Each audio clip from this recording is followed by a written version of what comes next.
Commission Ministries, Jesus Commission Ministries, Jesus Commission Ministries, Jesus Commission Ministries. ఇది మణిమయ దీపం,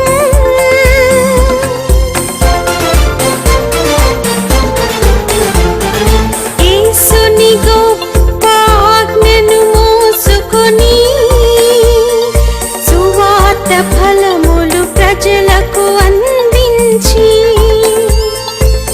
వైద్య శిబిరాలు స్థాపించి రోగులను పరామర్శించి ఆదరణనిచ్చును జేసీయం. ఇది మణిమయ దీపం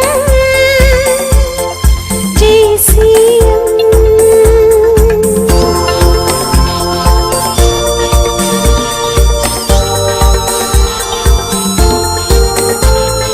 వేదాంత విద్యార్థుల కొరకు బైబిల్ కళాశాల స్థాపించి దైవ సేవకులను సిద్ధపరచి జెసిఎం వాయిస్ పత్రిక ప్రచురించి శాంతి ప్రబోధాలు సల్పును జేసీఎం.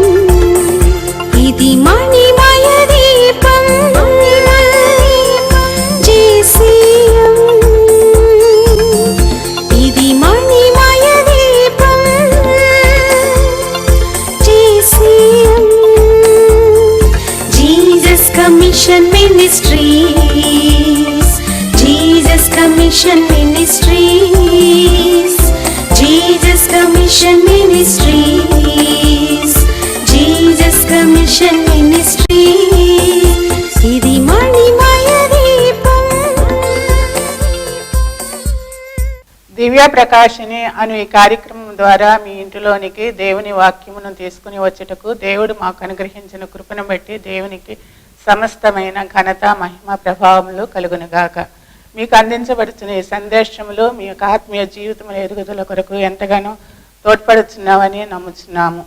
మీ కొరకు, మీ ఆరోగ్యం కొరకు, మీ ఆత్మీయ జీవితముల కొరకు, ఎదుగుదల కొరకు అనుదినము ప్రార్థించున్నాము. మీరు చేస్తున్న ఫోన్ కాల్స్, ఈమెయిల్స్, ఉత్తరములు మమ్మల్ని ఎంతగానో ప్రోత్సాహపరిచినవి. మీ యొక్క ప్రార్థనా అవసరతల కొరకు ఈ క్రింద ఇవ్వబడినటువంటి ఫోన్ నెంబర్స్ను సంప్రదించగలరు. 9490120039 మరియు 9441025787. ఇప్పుడు దైవ సేవకులు బిషప్ డాక్టర్ బిఆర్ మణి గారు దేవుని యొక్క సందేశమును అందిస్తారు. ఇప్పుడు ఒక మధుర గీతాన్ని విందాం.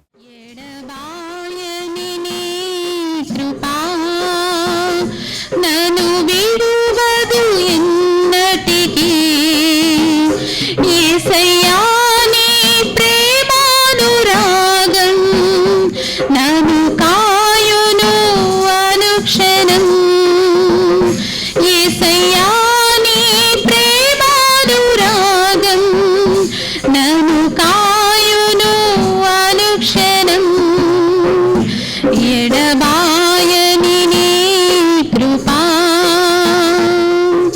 శోకపులో ఎలలో కష్టాల కడగన్లలో కడలిని కడలిలో నిరాశని స్పృహలో శోకపులో ఎలలో కష్టాల కడగన్లలో కడలిని కడలిలో నిరాశని స్పృహలో అర్థమే కాని ఈ జీవితం ఇక వ్యర్థమని నేననుకొనగా అర్థమే కాని ఈ జీవితం ఇక వ్యర్థమని నేననుకొనగా కృపా కనికరము గల దేవా నా కష్టాల కడలిని దాటించితివి. కృపా కనికరము గల దేవా నా కష్టాల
బిడ్డారా, ఆ తండ్రి మనల్ని ప్రేమించాడు, తన కుమారుడి కన్నా మనల్ని ఎక్కువగా ప్రేమించాడు కనుకనే ఆయన ఏం చేశాడు, తన కుమారుని బలి ఇవ్వడానికి కూడా ఇష్టపడి మనల్ని రక్షించడానికి ఆ త్యాగం చేశాడు.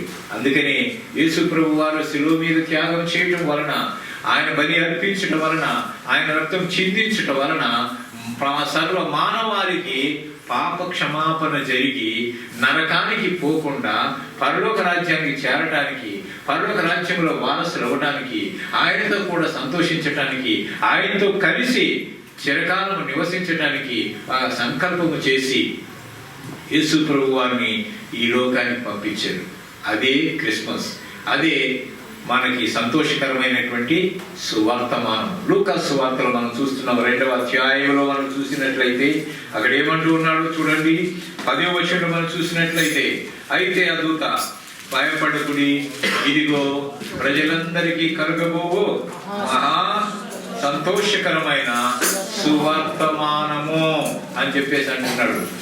మన కొరకు రక్షకుడు పుట్టి ఉంటున్నాడు. చూసారండి, మహా సంతోషకరమైన, మామూలు సంతోషం కాదు.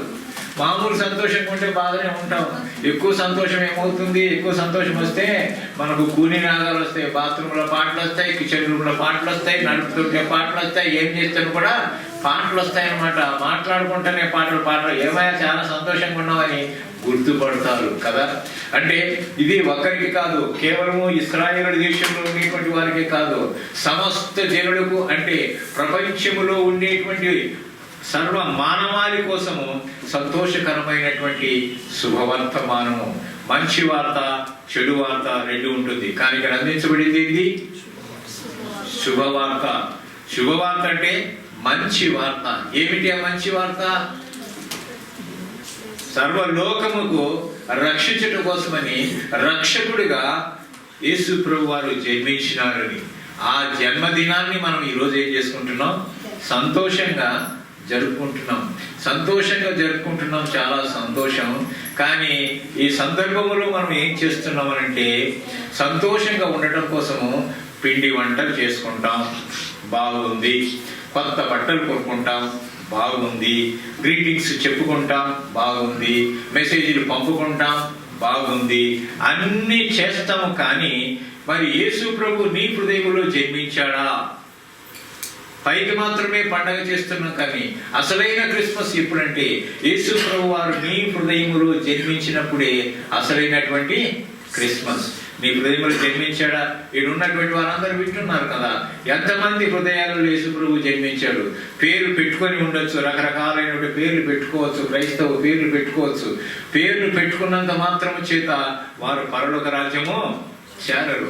నువ్వు దాన ధర్మాలు చేసినంత చేత నువ్వు పరలోక రాజ్యం చేరవు. అన్నదానము చేసిన, గోదానము చేసిన, భూదానము చేసిన, వస్త్రదానము చేసిన, రక్తదానము చేసిన, అవయవ దానము చేసిన, నువ్వు ఎటువంటి దానాలు చేసినప్పటికీ కూడా నీవు పరలోక రాజ్యం చేరడానికి అర్హుడువు కాదు. ఎప్పుడు అర్హుడవుతావు? నీవు పాపమని గ్రహించి యేసు ప్రభుని స్వరక్షకునిగా అంగీకరించి నీ హృదయంలోనికి ఎప్పుడైతే ఆహ్వానిస్తావో అప్పుడే అసలైనటువంటి క్రిస్మస్. యేసు ప్రభు వారు తలుపునంత నిల్చుండి నేను తలుచుచున్నాను, ఎవడైతే నా స్వరం విని తలుపు తీస్తాడో నేను వానిలోకి వస్తాను, వాడు నాతో నేను వాడు కలిసి భోజనము చేయదు. ఎంత చక్కని సహవాసం అండి. మనం ఈ విధంగా సహవాసం చేయడానికి కారణం ఎవరు? ఆయనే కదా. ఈ రోజు మనం ఈ విధంగా సంతోషంగా ఈ సెమీ క్రిస్మస్ ప్రోగ్రామ్ చేసుకుంటున్నామంటే ఎవరు కారణము? ఆయనే కారణం కదా. మరి కారకుడైనటువంటి వాడిని వదిలేసి ఇవన్నీ కూడా మనం చేసుకుంటున్నాం, బాగానే ఉంది. కొంతమంది ఇదే సందర్భాన్ని పుచ్చుకొని అప్పులు బాలైపోతూ ఉంటున్నారు. అప్పులు చేసుకొని సంవత్సరానికి ఒక పండగ కదా, పండగ ఏం చేస్తున్నాం? వంటలంటే పండగ. ఏం పండగ? క్రిస్మస్ పండగ. వస్త్రాలు కొనుక్కుంటున్నాం, అప్పు చేసింటే క్రిస్మస్ పండగ. ఒక పెగ్గు తాగే బదులు 2 పెగ్గులు తాగడం అది క్రిస్మస్ పండగ కదా. మరి తిట్టుకోవడం, కొట్టుకోవడం ఆ రోజే జరుగుద్ది అనమాట. ఎందుకు? నాకు మంచి బట్టలు తీయలేదని భార్య అంటే, నువ్వు నాకు గొడ్డు పెట్టలేదని భర్త అంటే, నాకు ఇవేమి బాగలేదని పిల్లలంటే కదా. ఎక్కడ ఉందండి క్రిస్మస్? ఏ కుటుంబంలో అయితే యేసు ప్రభు వారు ఉంటారో అక్కడ శాంతి, సమాధానం, సంతోషము, ఆనందము, ఆరోగ్యము ఉంటూ ఉంది. అదే అసలైనటువంటి క్రిస్మస్. మరి ఈ క్రిస్మస్ సందర్భంలో మీకు జ్ఞాపకం చేస్తున్నాను. కుటుంబాలుగా మీరు మీ కుటుంబంలో మీకోసం మీరు ప్రార్థన చేసేది కాకుండా మీ పిల్లల కోసం ఏకీభవించి మీరు మోకాళ్ళుని మీ పిల్లల భవిష్యత్తు కోసము, వారి యొక్క ఆరోగ్యాల కోసము, మీ సమస్యల కోసము, ఇరుగు పొరుగు వారి కోసము, మీ సంఘం కోసము, మీ దేశం కోసము ప్రార్థన చేసేటువంటి వారుగా ఉన్నారా? ఎప్పుడైనా ప్రభువా నా చుట్టుపక్కల వారిని రక్షించండి ప్రభువా, నా భర్త తాగుబోతూ ఉన్నాడు రక్షించండి ప్రభువా, నా భర్త తిండిపోతూ ఉన్నాడు రక్షించండి ప్రభువా, నా భర్త తిరుగుబోతూ ఉన్నాడు రక్షించండి ప్రభువా, నా భర్త తిట్టుబోతూ ఉన్నాడు రక్షించండి ప్రభువా అని ఏ రోజైనా ప్రార్థన చేశారా? అలాగే భార్యలకు ప్రార్థన చేస్తే భర్తలు కూడా, అయ్యా నా భార్య నాకు లోపడటం లేదు, అయ్యా నా భార్య నా మాట వినటం లేదు, నా భార్య ఎంత చెప్పినా కూడా నాకు ఎదురు తిరుగుతూ ఉంది, నా భార్య ఈ విధంగా ప్రవర్తిస్తూ ఉంటే నాకు శాంతి సమాధానం లేకుండా పోతుంది అని చెప్పి ఎప్పుడైనా కానీ మీరు ప్రార్థించారా? కుటుంబంగా మీరిద్దరు ఏకీభవించి ఎప్పుడైతే ప్రార్థన చేస్తారో అది బలమైనటువంటి ప్రార్థన. ఇద్దరు ఏకీభవించి ప్రార్థన చేస్తే అది బలమైనటువంటి ప్రార్థన కదండి. మరి ఇద్దరు ఏకీభవించి ప్రార్థన చేస్తున్నారా? కుటుంబంగా భార్య భర్త ఇద్దరు కలిసి ఆ విధంగా మీరు ప్రార్థించేటువంటి వారుగా ఉండాలి. ఈ నూతన సంవత్సరంలో ప్రవేశించక ముందు, ఈ క్రిస్మస్ పండుగను మనం ప్రవేశించక ముందు మనం ఒకసారి తీర్మానం చేసుకోవాల్సినటువంటి వారంగా ఉంటున్నాము. ప్రభువా ఇంతకాలం మేము ఆ విధంగా చేయలేదు, ఇంతకాలం మేము ఆ విధంగా ప్రవర్తించలేదు, ఇంతకాలం మేము ప్రార్థన చేయలేకపోయాం, ఇంతకాలం నీ సన్నిధికి రాలేకపోయాం, ఇంతకాలం మేము నీ వాక్యాన్ని చదవలేకపోయాం, ఇంతకాలం మేము నీకు నమ్మకంగా ఉండలేకపోయాం. కనుక ఈ రోజు నుంచి మేము ఒక తీర్మానం చేసుకుంటున్నాను. వచ్చే సంవత్సరం ఎవరు ఉంటారో ఎవరు ఉండరో తెలియదు, నువ్వు ఉంటావో తెలియదు, నేను ఉంటానో తెలియదు, ఎవరు ఉంటారో తెలియదు. కనుక మానవుని యొక్క జీవితము ఉడగలాంటిది, అది ఎప్పుడు పగిలిపోతుందో తెలియదు. నువ్వు ఏది సంపాదించినా, నువ్వు పేరు ప్రఖ్యాతులు సంపాదించుకున్నా, ఆస్తి అంతస్తులు సంపాదించుకున్నా, వెండి బంగారాలు సంపాదించుకున్నా, ఏవి కూడా నీ వెంట వచ్చేటి కాదు. కనుక నీవు చేసినటువంటి క్రియలు అవి మంచివే కానీ అవి చెడ్డవే కానీ దేవుని సన్నిధిలో నిలబడి నీవు లెక్క అప్పచెప్పవలసి ఉంటుంది. కనుక అది నీవు గుర్తుంచుకొని నీ జీవితాన్ని మార్చుకొని, నీ బ్రతుకును మార్చుకొని, నీ యొక్క ఆలోచనలు మార్చుకొని, నీ తీరును మార్చుకొని, నీ కుటుంబమును మార్చి ఒక క్రైస్తవ కుటుంబంగా, మాదిరికరమైనటువంటి కుటుంబంగా, ఇతరులకు చూపి క్రీస్తును ప్రకటించేటువంటి కుటుంబంగా మనం ఉండాలని మీకు జ్ఞాపకం చేస్తున్నాను. ఆ విధంగా మీరు మారితే దేవునికి చాలా సంతోషం. ఒక పాపి రక్షణ పొందితేనంట పరలోక రాజ్యంలో ఎంతో సంతోషం. 99 మంది నీతిమంతుల కంటే నశించిపోతున్న ఒక పాపి రక్షణ పొందటము దేవునికి ఎంతో సంతోషమైంటుంది. కనుక మనం ఇక్కడ ఉన్నాం, ఎంతమంది మనం క్రైస్తవులుగా ఉంటున్నామో, మనమందరం క్రైస్తవులుగా ఉన్నటువంటి మనము యేసు ప్రభువును హృదయములు పెట్టుకుని ఉంటున్నామా, లేకపోతే నమ్మకాలతో క్రైస్తవులుగా ఉంటున్నామా? ఏదో పండగ వస్తూ ఉంది, పట్టబట్టలు వేసుకుంటున్నాం, పిండి వంటలు చేసుకుంటున్నాం, అందరికి పంచుకుంటున్నాం, హ్యాపీగా ఉంటున్నాం, హ్యాపీ న్యూ ఇయర్ అంటున్నాం, హ్యాపీ క్రిస్మస్ అనుకుంటున్నాం, అన్ని చెప్పుకుంటున్నాం. కానీ ఆ పండగ అయిపోయినది అంటే ఎట్లా ఉంటుంది? ఎలా ఉంటుంది? ఎక్కడ వేసిన గొంగలి అక్కడనే కదలి. ఆ విధంగా ఉండకూడదు. మారిపోవాలి, జీవితం మారాలి, తలంపులు మారాలి, మాటలు మారాలి, ఆలోచనలు మారాలి, అన్ని మారిపోవాలి. కనుక యేసు ప్రభువారు మనలో మార్పు తీసుకురావడం కోసమని ఈ లోకానికి వచ్చాడు. పాపముల చేతను అపరాధముల చేతను చచ్చినటువంటి మనల్ని ఆయన రక్షించి విమోచించి ఆయనతో పాటు మనల్ని లేపడం కోసమని, తిరిగి మనల్ని ఆయన సన్నిధిలో చేసుకోవడం కోసమని, పాప క్షమాపణ అనుగ్రహించడం కోసం, పాపము నుంచి శాపము నుంచి విడిపించడం కోసము తనను తాను తగ్గించుకొని పరలోకమును వదిలిపెట్టి, తండ్రిని వదిలిపెట్టి, ఆ యొక్క వైభవాన్ని వదిలిపెట్టి, దూతలను వదిలిపెట్టి, సమస్తాన్ని వదిలిపెట్టి దీన దరిద్రుడుగా ఆయన ఈ లోకములో జన్మించి ఉంటున్నాడు. ఎవరి కోసమండి? నిన్ను నన్ను రక్షించడం కోసమని. రాజాది రాజైనటువంటి వాడు, ప్రభువులకు ప్రభు అయినటువంటి వాడు, అటువంటి వాడు ఈ లోకంలో జన్మించడానికి కారణం ఏంటంటే దేవుడు లోకమును ఎంతో ప్రేమించాడు. ఎంతగా ప్రేమించండి? మన బంధువులు, మన భర్త, మన భార్య, మన పిల్లలు, లేకపోతే మన మనవళ్ళు, మనవరాళ్ళు, మన చుట్టాలు, మన ఎవరు ఎంతవరకు ప్రేమిస్తారు? పెడితే ప్రేమిస్తారు, ఇస్తే ప్రేమిస్తారు, గౌరవిస్తే ప్రేమిస్తారు, ఆదరిస్తే ప్రేమిస్తారు, మాట సహాయం చేస్తే ప్రేమిస్తారు, ఆర్థిక సహాయం చేస్తే ప్రేమిస్తారు. కానీ శాశ్వతమైన ప్రేమతో ప్రేమించేటువంటి దేవుడు ఉన్నాడని మీకు జ్ఞాపకం చేస్తున్నాను. ఆయన మనకు తోడైనటువంటి వాడు. ఆయన ఏమని పేరు పెట్టబడుతుందంట? ఇమ్మానుయేలు అని పేరు. చూసండి, ఇమ్మానుయేలు అంటే అర్థం ఏంటి? దేవుడు మనకు తోడు నీ ప్రయాణంలో కావచ్చు, నీ ఉద్యోగంలో కావచ్చు, నీ వ్యాపారంలో కావచ్చు, నీ కుటుంబంలో కావచ్చు, నీ సమస్యలో కావచ్చు, నీ ఇరుకులో కావచ్చు, నీ ఆనందంలో కావచ్చు, నీ రోగంలో కావచ్చు, ప్రతి విషయంలో కూడా నేను ఉన్నాను అని ఆదరణకరంగా మాట్లాడేటువంటి వాడు, ఆదరించేటువంటి వాడు, నిన్ను ఎత్తుకునేటువంటి వాడు, మొద్దు పెట్టుకునేటువంటి వాడు, ముదిమి వచ్చు వరకు నేను ఎత్తుకుని వాడును, మోకాలపై ఆడించినటువంటి వాడును, తల్లి అయిన మనిషిని గాని నేను నిన్ను మరువను, నిన్ను విడువను, ఎడబాయనన్నటువంటి దేవుడు మనల్ని ప్రేమించి ఈ లోకానికి తన్ను తాను తగ్గించుకొని దీన దరిద్రుడుగా ఈ లోకంలో జన్మించాడు. ఆయనకు జన్మించటానికి స్థలము దొరకలేదు కదండి. స్థలము దొరికిందా? లేదు. రాజులకు రాజైనటువంటి వాడు ఎక్కడ పుట్టాలా? రాజభవనంలో పుట్టాలా? రాజభవనంలో పుట్టవలసిన వాడు ఎక్కడ పుట్టాడండి? పశువులు కదండి. అంటే అంతగా తగ్గించుకోవడానికి. ఒకవేళ ఆయన రాజభవనంలోనే పుట్టి ఉంటే ఎవరు చూడగలుగుతారు? కేవలం సామంతులు, రాజులు, అధికారులు వారు మాత్రమే చూడగలుగుతారు. కానీ సామాన్య జనుడు చూడడానికి అవకాశం ఉందా? అవకాశం లేదు. అందరికీ అందుబాటులో ఉన్నట్టుగా మనం అనుకోవడం చూస్తూ ఉంటాం. అందరూ ఏమంటారంటే, కొంతమంది అందరి వాడు అని చెప్తూ ఉంటారు. అప్పుడు ఎవరంట? నేను అందరి వాడిని అని అంటుంటాడు. అందరి వాడు అంటే ఆ చుట్టాల వరకే చెప్పుకుంటారు, ఆ దేశం వరకే చెప్పుకుంటారు, రాష్ట్రం వరకే. మన ప్రభు ఏమంటాడు? ప్రపంచం అంతటికి నేను అందరి వాడును, నా చేతులు ఇలా చాపాను, ఇలా చాపి ఈ రెండు చేతులు ఏం చెప్తున్నాడు? దగ్గరికి రండి అంటున్నాడు. లోబడనటువంటి ప్రజల వైపు దినమంతయు ఆయన ఏం చేస్తున్నాడు? చేతులు చాపి రమ్మని పిలుస్తున్నాడు. భారము మోసుకొనుచున్న సమస్త జనులారా నా ఎదుకు రండి, నేను మీకు విశ్రాంతినిస్తాను. ఏ విశ్రాంతి?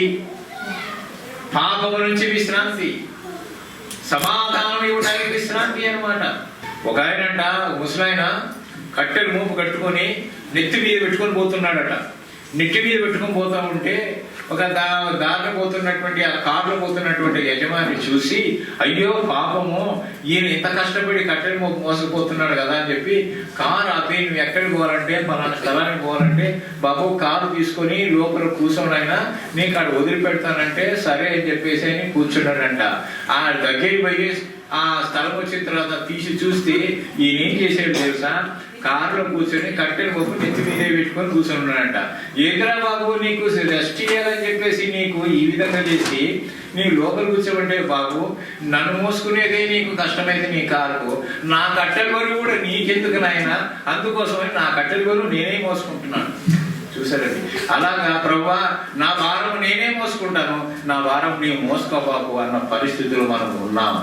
ఆ విధంగా ఉండకుండా రండి నా దగ్గరికి అంటున్నాడు. రండి వివాదము తీర్చుకుందాం. సవాలు విసురుతున్నాడు దేవుడు. రండి వివాదం తీర్చుకుందాం. ఏంటి?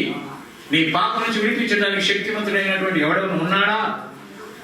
నా రక్తం చిందించినట్టు ఎవరైనా రక్తం చిందించగలడా? నాలాగా ప్రేమించేటువంటి దేవుడు ఎవరైనా ఉన్నాడా? నేను తప్ప ఏ దేవుడును లేడు. భూమి మీద కానీ, భూమి కింద నీళ్ళ కింద కానీ, ఆకాశం ముందు కానీ నేను తప్ప ఏ దేవుడు లేడు. నువ్వు ఏ ప్రతిమను చేసుకోకూడదు, ఏ ఆకారమును చేసుకోకూడదు, దానికి నీవు మొక్కకూడదు, దానికి నీవు సాగులు పడకూడదు. నేను రోష్యము కలిగిన దేవుడను. భూమి ఆకాశమును సముద్రమునందులోని సర్వ సృష్టమును సృష్టించినటువంటి సృష్టికర్తను నేను. అలాంటి దేవుడిని నీ కోసము, నా కోసము ఆయన ప్రాణదానం చేశాడు. చూసారండి? ఆ ప్రాణదానం చేయటం కోసమని ఈ లోకానికి పసిబాలుడుగా పుట్టాడు. అందుకోసమే పసిబాలుడుగా పుట్టాడని మనం పాటలు పాడుతాం. కేవలం పసిబాలుడుగా పుట్టినాడు ఇట్లా డ్యాన్స్ వేస్తాడులేండి కానీ అని పాట పాడుకుంటాం, బాగానే ఉంది. కానీ ఆ పసిబాలుడు నీ హృదయంలో జన్మించాడా? ఒకవేళ ఇప్పటికీ కూడా ఎవరైనా అటువంటి తీర్మానం చేసుకోకపోతే, దిస్ ఈస్ ద టైం, ఇదే మంచి తరుణం. ఈ తరుణం పోతే మరి తరుణము వస్తుందో రాదో. ఒకసారంట ఈ వాక్యం అంత బాగా చెప్పి తర్వాత విన్నారంట. అప్పుడు అక్కడ ఉన్నాడు ఆమె అనుకున్నది, ఏమండి వచ్చే సంవత్సరానికి నేను ఏం చేస్తాను అంటే తప్పకుండా నేను బాప్తీసం తీసుకుంటాను, రక్షణ పొందుతాను, మనసు పొందుతాను, నా జీవితాన్ని మార్చుకుంటాను అనుకొని ఒక డైరీలో రాసుకుందంట. ఇంటికి పోయిన తర్వాత నిద్ర పట్టలేదు. నిద్ర పట్టకపోతే సంవత్సరం నుంచి 6 నెలలకు రాసుకుందంట.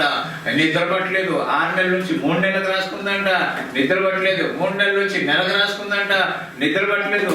ఇంకేం చేసిందంటే రేపు అని చెప్పి డైరీ రాసుకొని పడుకుందంట. పొద్దున్న లేచి తలుపు కొట్టి చూస్తే లేదు. ఏమైపోయిందేమా? తలుపు కొట్టి పగలగొట్టి చూస్తేమా గాలి ఎక్కడ రేపు లేకుండా రూపు లేకుండా పోయింది. కనుక ప్రియమైన దేవుని బిడ్డలారా, ఈరోజు మనం తెలుసుకోవాల్సింది ఏంటంటే నీ కోసం నా కోసము వచ్చినటువంటి ప్రియమైనటువంటి మన ప్రభువు, మనల్ని ప్రేమించేటువంటి మన ప్రియుడు. మనకు ఎంతమంది ప్రియులు ఉంటారు కదా, కానీ మన ప్రియుడు ఎవరంటే యేసు ప్రభు వారు. కనుక ఆ యేసు ప్రభు వారు జన్మదినాన్ని మనం పురస్కరించుకొని కేవలం పండగ చేసుకోవడమే కాదు, ఆ యేసు ప్రభు వారిని మన హృదయంలోనికి ఆహ్వానిస్తే ఆయన మనల్ని ఆదరించి దరిచేసి నిన్ను నన్ను ప్రేమించి పరలోక రాజ్యాన్ని వారసులుగా చేస్తాడు. అట్టి కృప దేవుడు మనకు అనుగ్రహించుగాక. ఆమేన్. ప్రియమైన దేవుని బిడ్డలారా, మీకు ఒక శుభవార్తను తెలియజేయుటకు సంతోషిస్తున్నాము. మేము జెస్ఎం బైబిల్ కాలేజ్ ఇంటర్నేషనల్ అనేటువంటి కరస్పాండెంట్స్ కాలేజ్ను 1998వ సంవత్సరంలో స్థాపించాము. మరి దీనికి అమెరికా, ఆఫ్రికా మరియు భారతదేశంలోని ప్రముఖమైనటువంటి యూనివర్సిటీస్ మరియు సెమినరీస్ యొక్క గుర్తింపు పొంది ఇతర బైబిల్ కాలేజీల కన్నా అతి తక్కువ ఫీజులతో పోస్ట్ అంటే కరస్పాండెంట్స్ ద్వారా ఈ యొక్క కోర్సులను తెలుగులో, ఇంగ్లీష్లో మీడియంలో గత కొన్ని సంవత్సరాలుగా నిర్వర్తిస్తూ ఉంటున్నాం. పాస్టర్లకు, సేవ కొరకైన పిలుపు కలిగిన వారికి, సంఘ పెద్దలకు, వృత్తిరీత్యా, పరిచర్య రీత్యా బైబిల్ కాలేజీలకు వెళ్ళలేని వారికి అందరికీ కూడా ఈ కాలేజీ ఎంతో ఉపకరిస్తూ ప్రోత్సాహపరుచున్నది. ఈ కాలేజీ ద్వారా ఇతర దేశం నుండి మరియు భారతదేశంలోని ఇతర రాష్ట్రాల నుండి పోస్ట్ ద్వారా అనేక మంది తరబీదు పొందుతున్నారని మీకు తెలియజేయటకు సంతోషిస్తున్నాం. ఈ కాలేజీలో తరబీదు పొందిన వారికి మరియు ఆశ కలిగి అర్హులైన వారికి ఆర్డినేషన్ అంటే అభిషేకము, అర్హులైన వారి కోరిక చొప్పున బిషప్స్ కూడా కాన్సక్రేషన్ చేయబడుతుందని మీకు తెలియజేస్తుంటున్నాం. ఈ యొక్క కాలేజీ అందించే కోర్సులు ఏవనగా DTh diploma in theology, BTh bachelor of theology, MTh master of theology, MMin master of ministry, MDiv master of divinity. ఇవన్నీ కూడా 1 సంవత్సరం కోర్సులు. BD bachelor of divinity, MRE master of religious education 2 సంవత్సరాల కోర్సులు. ఇవన్నీ కూడా పోస్ట్ ద్వారానే, మీరు ఇక్కడికి వచ్చి పరీక్షలు రాయవలసిన అవసరం లేదు. మీకు పాఠములు, ప్రశ్నపత్రం ఇంటి వద్దకే పంపబడుతాయి. వాటిని పూర్తి చేసి పంపాలి. కోర్సు పూర్తి అయిన తర్వాత గ్రాడ్యుయేషన్కు మిమ్మల్ని పిలిచి సర్టిఫికేట్ ప్రదానం చేయబడుతుంది. ఈ కోర్సులన్నీ తెలుగు మరియు ఇంగ్లీష్ మీడియంలో ఉన్నాయి. పూర్తి వివరములకు అప్లికేషన్ కొరకు 300 రూపాయలను ఎంఓ ద్వారా పంపి పొందవచ్చును.